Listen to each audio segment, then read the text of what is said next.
안녕하세요. 강대원 약사입니다.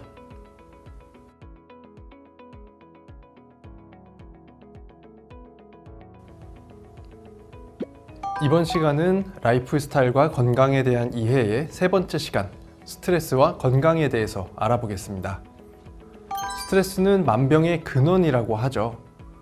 이러한 스트레스를 조절하는 방법을 아는 것이 정신 건강을 넘어서 신체의 건강까지 챙기는 핵심 요소라고 볼 수 있겠습니다. 그럼 지금부터 스트레스에 대해서 알아볼까요?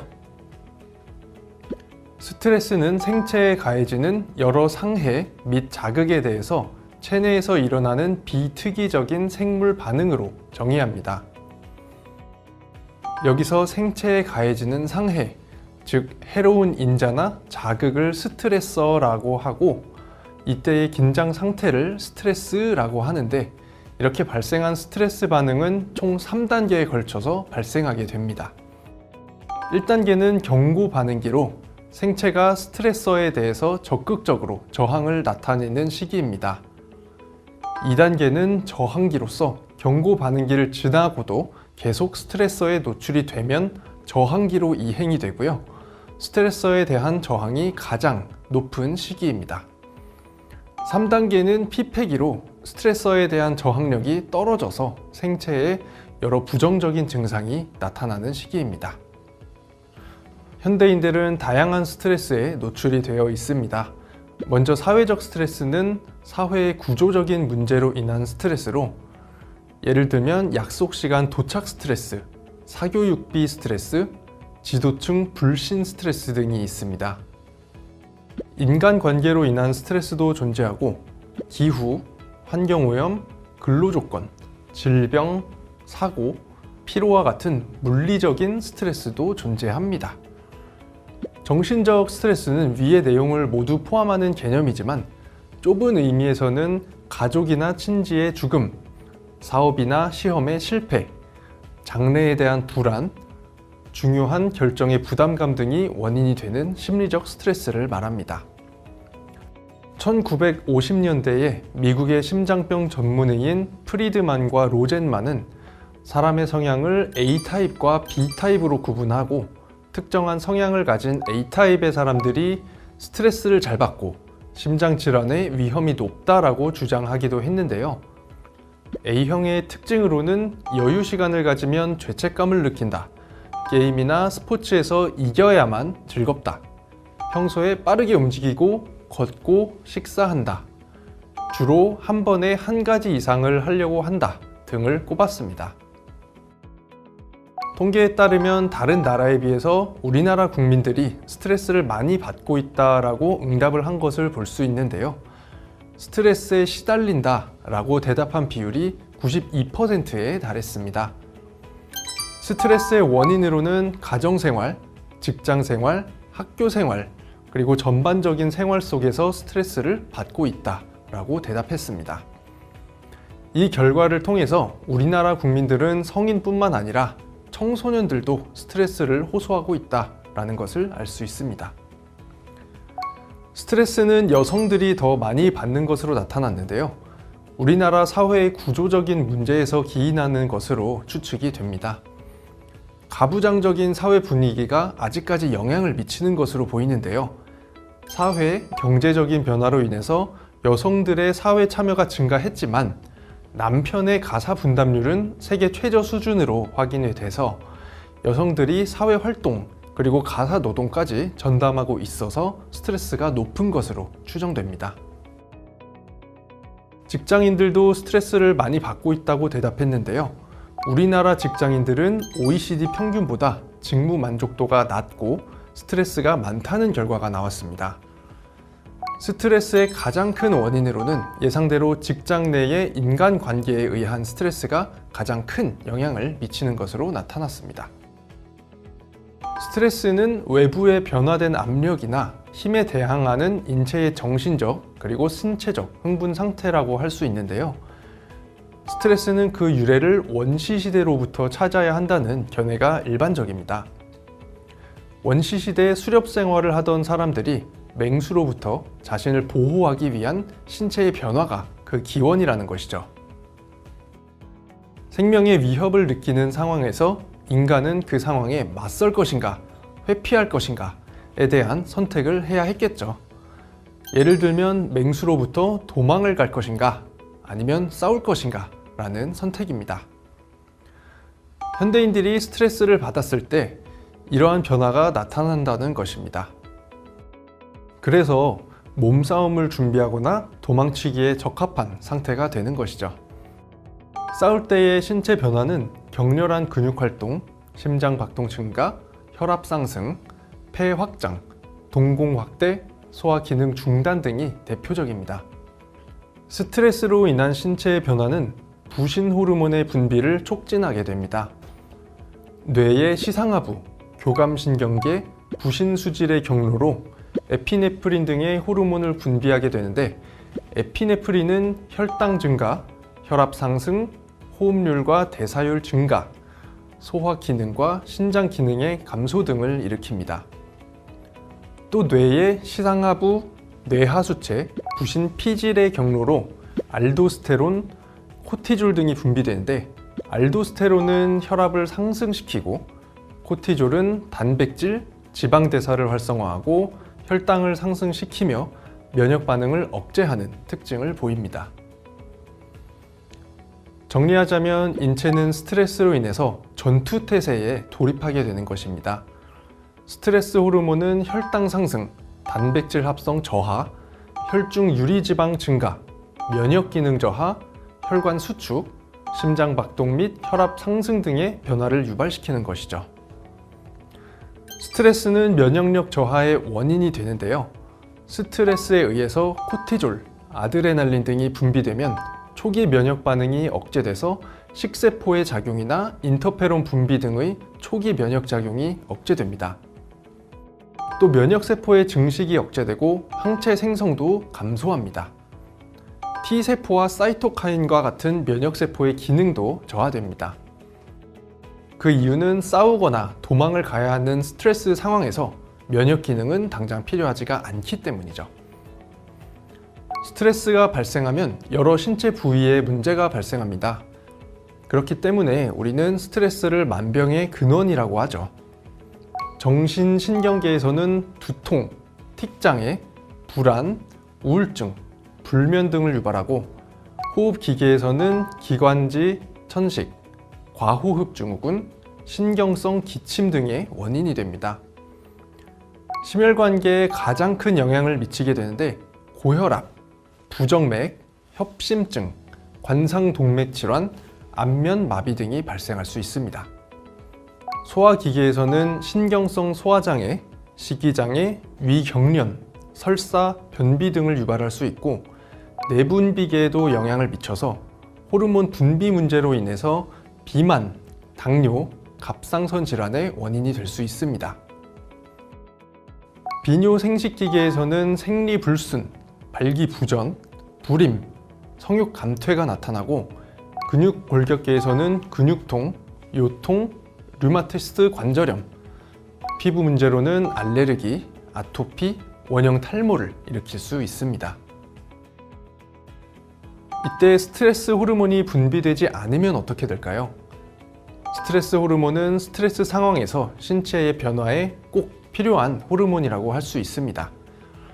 예를 들어 스트레스 상황에서는 뇌는 심장 박동을 빨리 하라는 명령을 내리고, 스트레스 호르몬이 분비돼서 그 명령을 수행하는 것이죠.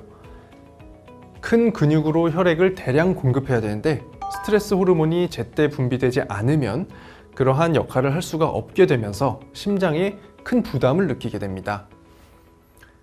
스트레스에 반응해서 이러한 스트레스 호르몬을 생성하고 분비하는 기관이 바로 앞에서 설명드렸던 부신입니다. 부신이 건강해야 스트레스에 잘 대처를 할 수 있고요.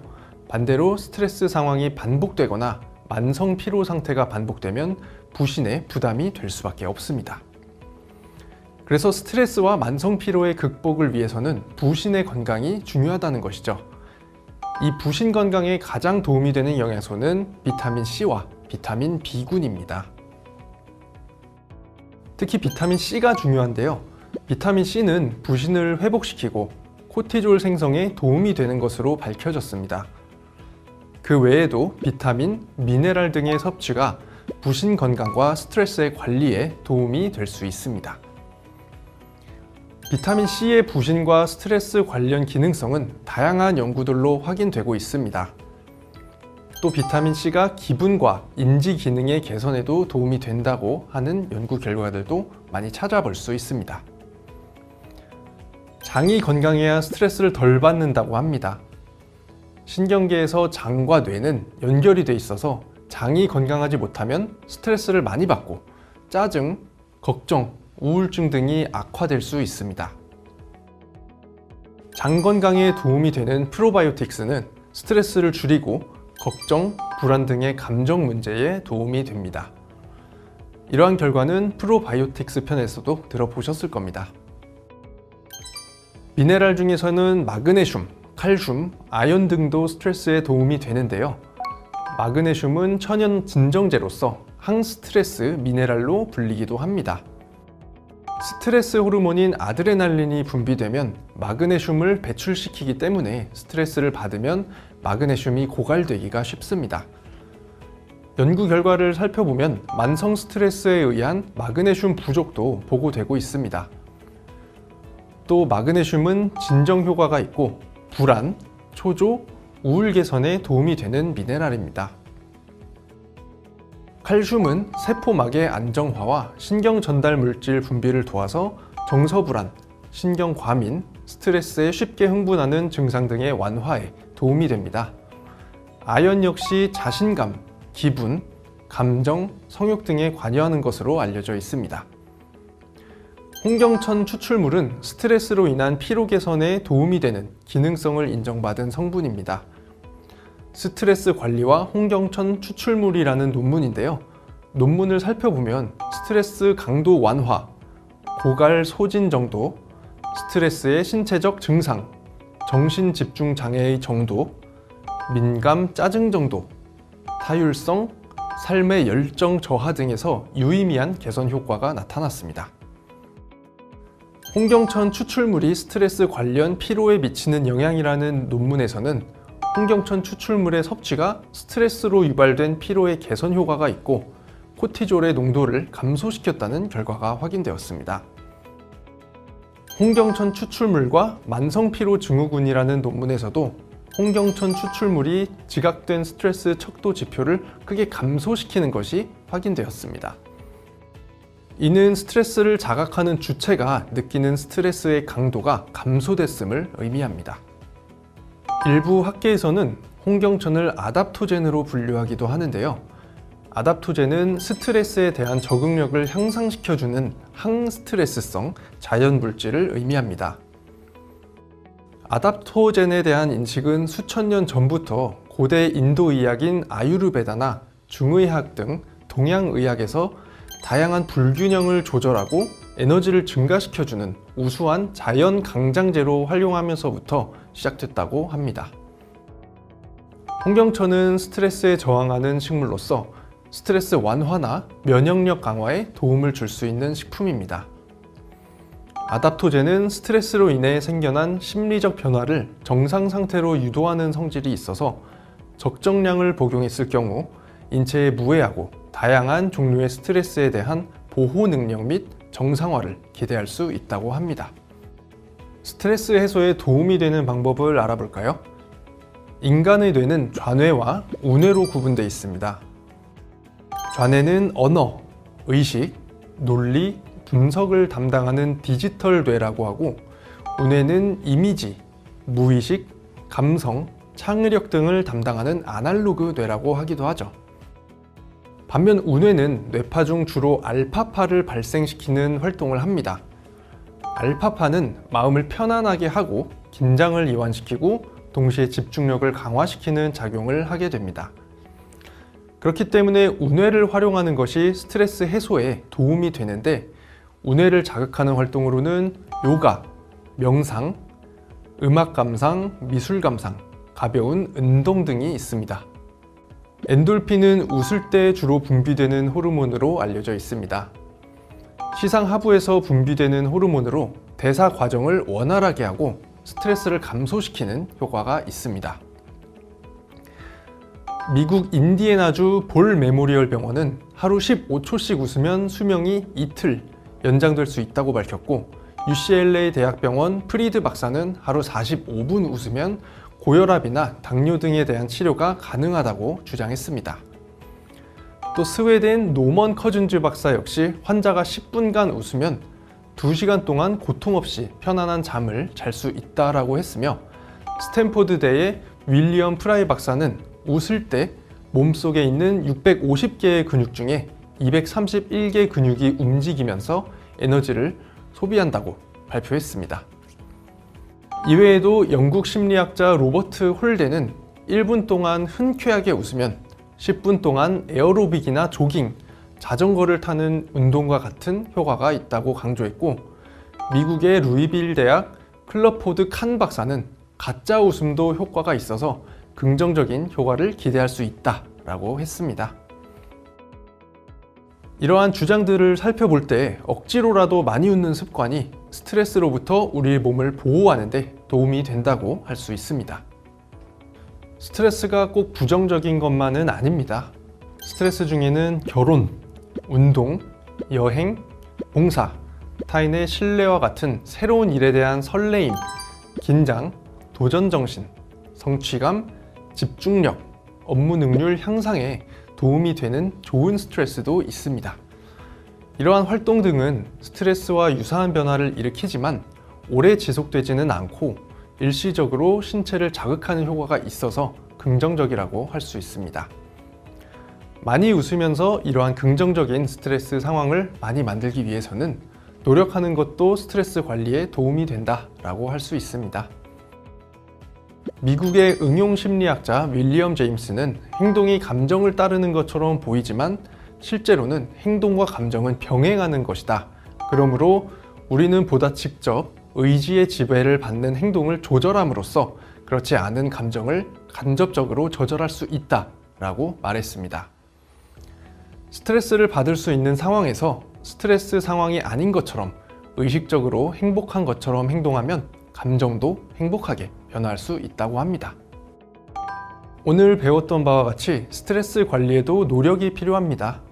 스트레스가 건강에 중대한 적이라는 점을 꼭 기억하시고 관리를 통해서 건강한 생활을 유지하시기 바라겠습니다. 이것으로 스트레스와 건강 강의를 마치겠습니다. 감사합니다.